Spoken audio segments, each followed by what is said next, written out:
तर बघणाऱ्याला असंच वाटतं की आपल्या बाप्पाच्या साकारण्यामध्ये फक्त मूर्तिकाराचा हात असतो, पण तसं नाही आहे. मूर्तिकारचं फक्त नाव लागतं सगळीकडे, पण आपल्या बाप्पाच्या साकारण्यामध्ये बऱ्याच लोकांचं योगदान असतं, बऱ्याच लोकांचे त्याचे हात लागतात. तर चला आपण आपल्या मित्राला भेटूया आणि त्याला विचारूया की त्याचा पॉइंट ऑफ व्ह्यूनी काय असतं.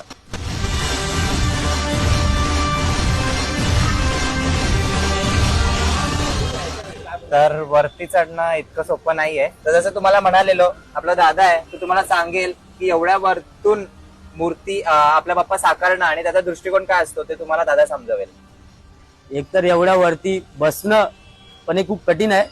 आम्हाला इकडे उभं राहून सर्व गोष्टी कराव्या लागतात. मूर्ती साकारण्यामध्ये खूप लोकांचा समावेश आहे, म्हणजे त्या लोकांशिवाय होऊ शकत नाही.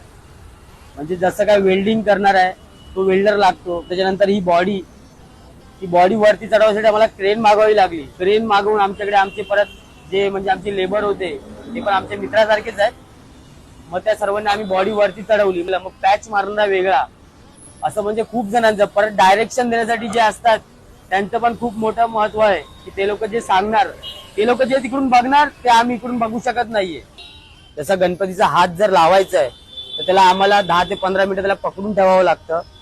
आणि म्हणजे आम्ही हात जेव्हा लावतो तेव्हा आपल्या जो मूर्तिकार असतात समोर उभे असून ते आम्हाला जे डायरेक्ट करतात की असं फिरव तसं फिरव, जेव्हा त्यांचा तालमेल आणि आमचा तालमेल बसतो तेव्हा जाऊन अशा अप्रतिम अशा मूर्त्या उभ्या राहतात. ते तुम्हाला आता बघायला भेटेल ही मूर्ती किती सुंदर झालेली आहे. तर आपला अजून एक मित्र आहे, तर चला आपण त्याला विचारूया की त्याचा काय अनुभव है या फील्ड मध्ये. तो आप कितने साल से काम कर रहे हो गणपति का? मैं तो 6-7 से काम करता हूँ। मेरे को काम करने पापा को अच्छा लगता है। और तर आपली ही सिरीज तुम्हाला कशी वाटली हे कमेंटद्वारे नक्की सांगा. बाकी आपला बाप्पा कसा साकारतोय हे तो तुम्ही बघितलंच. पुढचं काम फिनिशिंगचं आणि कलरिंगचं बघण्यासाठी आपण भेटूया पुढच्या भागात.